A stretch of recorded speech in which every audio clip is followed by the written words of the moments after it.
இந்த வீடியோவில் நம்ம இன்றைக்கி எதை பற்றி பார்க்க போகிறோம்னா, தமிழ்நாடு அரசு கிராம பஞ்சாயத்து துறையில் மாவட்ட வாரியாக பல ஊராட்சிகளில் பார்த்தீங்கன்னா 4 விதமான பதவிகளுக்கு காலி பணியிடங்கள் அறிவிச்சிருக்காங்க.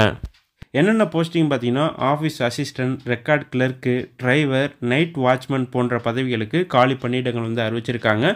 இந்த வேலைக்கு பார்த்தீங்கன்னா தகுதி அடிப்படையில் நேரடியாக பணி நியமனம் பண்ணுறாங்க. ஓகே, இந்த வேலைவாய்ப்பு தொடர்பான மற்ற முழு விவரங்களையும் இந்த வீடியோவில் நம்ம இன்றைக்கி தெரிஞ்சுக்கலாம். ஸோ இப்போ தான் நம்ம சேனலுக்கு நீங்கள் ஃபஸ்ட் டைம் வர்றீங்கன்னா மறக்காமல் நம்ம சேனலை சப்ஸ்கிரைப் பண்ணிக்கோங்க. வாங்க தற்போது வீடியோக்குள்ளே போகலாம். இந்த வேலைகளுக்கான சேலரியை பொறுத்த வரைக்கும் ஒரு டீசெண்டான சேலரி தான் வழங்குறாங்க. அலுவலக உதவியாளருக்கு பார்த்தீங்கன்னா ஸ்டார்டிங் சேலரி 15,700 ரூபாயிலிருந்து 58,000 வரைக்கும் அதிகபட்சம் கொடுக்குறதாக சொல்லியிருக்காங்க. பதிவரை எழுத்தர் பதவிக்கு பார்த்தீங்கன்னா ஸ்டார்டிங் சேலரி 15,900 ரூபாயிலிருந்து அதிகபட்சம் 58,000 வரைக்கும் வழங்குறதாக சொல்லியிருக்காங்க. ஜீப் டிரைவர் போஸ்ட்டுக்கு ஸ்டார்டிங் சேலரி 19,500 ரூபாயிலிருந்து அதிகபட்சம் 71,000 வரைக்கும் வழங்குறதாக சொல்லியிருக்காங்க.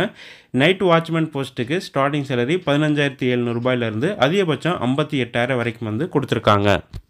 இந்த வேலைக்கான கல்வி தகுதி விவரங்களை நம்ம பார்க்கலாம். இதில் அலுவலக உதவியாளர் பதவிக்கான கல்வி தகுதியை பொறுத்த வரைக்கும் 8ஆம் வகுப்பு தேர்ச்சி பெற்றிருக்க வேண்டும் சொல்லியிருக்காங்க. சைக்கிள் ஓட்ட தெரிந்திருக்க வேண்டும் சொல்லியிருக்காங்க. அடுத்து ரெக்கார்ட் கிளர்க் போஸ்ட்டுக்கான எஜுகேஷன் குவாலிஃபிகேஷன் பார்த்தீங்கன்னா 10ஆம் வகுப்பு தேர்ச்சி பெற்றிருக்க வேண்டும் சொல்லியிருக்காங்க. மேலும் பார்த்தீங்கன்னா சைக்கிள் ஓட்ட தெரிந்திருக்க வேண்டும் சொல்லியிருக்காங்க. அடுத்து டிரைவர் போஸ்ட்டுக்கான கல்வி தகுதியை பொறுத்த வரைக்கும் 8ஆம் வகுப்பு தேர்ச்சி பெற்றிருக்க வேண்டும் சொல்லியிருக்காங்க. மேலும் கனரக வாகன ஓட்டுநர் உரிமம் வைத்திருக்க வேண்டும். வாகனம் ஓட்டுவதில் 5 ஆண்டுகள் முன் அனுபவம் பெற்றிருக்க வேண்டும் சொல்லியிருக்காங்க. அடுத்து இரவு காவலர் பதவிக்கான கல்வி தகுதியை பொறுத்த வரைக்கும் தமிழில் எழுத படிக்க தெரிந்திருக்க வேண்டும் சொல்லியிருக்காங்க. இந்த வேலைகளுக்கான வயது வரம்பை பொறுத்த வரைக்கும் பொது பிரிவினருக்கு மினிமம் 18 வயது முதல் மேக்ஸிமம் 32 வயது வரையும் கொடுத்துருக்காங்க. பிசி, எம்பிசி, டிஎன்சி பிரிவினர் மினிமம் 18 வயது முதல் மேக்ஸிமம் 34 வயது வரையும் கொடுத்துருக்காங்க. எஸ்சி, எஸ்டி ஆதரவற்ற விதவைகளுக்கு பார்த்தீங்கன்னா மினிமம் 18 வயது முதல் மேக்ஸிமம் 37 வயது. இந்த வேலைகளுக்கு எப்படி விண்ணப்பிக்க சொல்லியிருக்காங்கன்னா, ஸோ இந்த வேலைக்கான போஸ்டிங்கை பொறுத்த வரைக்கும் மாவட்ட வாரியாக பல ஊராட்சி வாரியாக பார்த்தீங்கன்னா ஒவ்வொரு போஸ்டிங்க்கும் தனித்தனி நோட்டிஃபிகேஷன், தனித்தனி அப்ளிகேஷன் ஃபார்ம் அது கொடுத்துருக்காங்க. ஸோ அந்தந்த அப்ளிகேஷன் ஃபார்மில் உங்களுடைய ஃபோட்டோ ஒட்டிட்டு உங்களுடைய பேசிக் விவரங்களை ஃபில் பண்ணிக்கிட்டு தேவையான ஆவணங்கள் ஜெராக்ஸ் நகல் இணைச்சு தபால் மூலமாக இந்த வேலைகளுக்கு விண்ணப்பிக்கலாம் சொல்லியிருக்காங்க.